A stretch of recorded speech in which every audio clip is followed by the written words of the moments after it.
What about hell? That's the question I was asking when I first read Imagine Heaven. After chapter of all these people having these wonderful experiences of heaven, almost like, well, that's where everyone goes. But Jesus clearly taught that many will experience a place, as he described it, of weeping and gnashing of teeth. What about those stories? Well, chapter 16 in this book finally has those stories.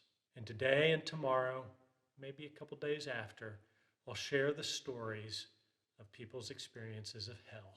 Today, we join Howard Storm, a professor of art who died in France of a perforated duodenum. He was leading a tour of art museums in Paris. And lying in his hospital bed in a French hospital, he closed his eyes and suddenly found himself standing beside his bed, looking at his wife in tears. He said, "I felt more alive than I ever felt in my entire life, like Superman. My eyesight, my hearing, my taste, my peripheral vision was all greatly expanded. And I'm an artist, so I'm really aware of those visual things." And then he heard voices in the hallway calling him. He looks out the hallway and it is gray, like an old black and white TV screen. He entered the hall to follow the people calling him, thinking that they might be taking him to surgery. They were faint in the distance. After traveling what seemed like many miles, the gray was getting darker and darker, and the people he was walking with were getting closer and closer. He could still barely see them, but they were there. And I'll read his account from here. He said they looked like hospital staff. But as I asked them questions like, where are we going and how much further, things like that, they started to become rude. To say things like, shut up, don't ask questions, you'll find out, you don't need to know, keep moving, move it.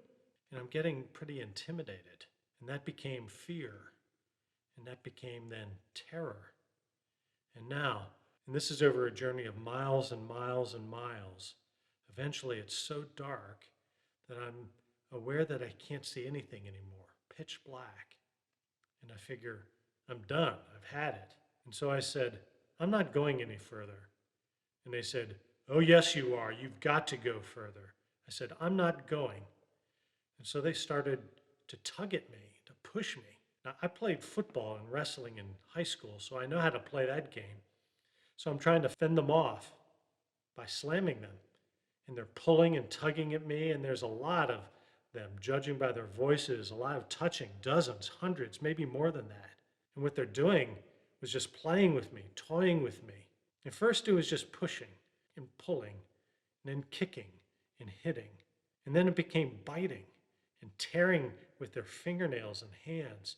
They were taking pieces out of me. There was a lot of laughter, a lot of very foul language, and it became more invasive. I won't go any further because it was so demeaning. I mean, I don't like talking about it. There's never been a horror movie or a book that can even describe the cruelty, because the cruelty was just sadistic. They were so empty, so without compassion or feeling for me, like it was amusement for them, for me, when I screamed or yelled or fought back. And the less that I had strength and the ability to fight back, the more interested they were in me. Eventually, I was eviscerated. I'd lost an eye, an ear, my ears were gone. I was lying on the floor. And I just want to say that the emotional pain of what I was going through was worse than the physical pain. Physical pain was pain from head to foot, just solid, horrible, acute pain on a scale of 1 to 10, 10 total. But it didn't match what I felt on the inside. Having been taken down to nothing, I mean the worst things that you could possibly imagine, and for no reason. And in that place, I heard a voice, which I identified as my own voice, except that it didn't come out of my throat. It's strange, but I feel like it came out of my chest. The voice said, pray to God. And I thought, I don't believe in God. I don't pray. The voice said, pray to God. And I thought, I don't even know how to pray. I couldn't pray if I wanted to pray. The voice said, pray to God. And I thought, when I was a boy and had gone to Sunday school, I'd been taught prayers. What were those prayers? Yea, though I walk through the valley of shadow of death, I will fear no evil, for thou art with me. For purple mountains' majesty, mine eyes have seen the coming of the Lord. One nation, under God. God bless America.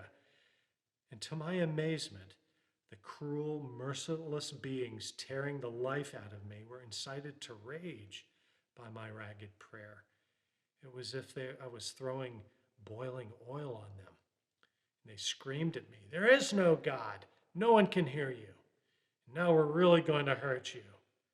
And they spoke in the most obscene language, the worst than any blasphemy said on earth.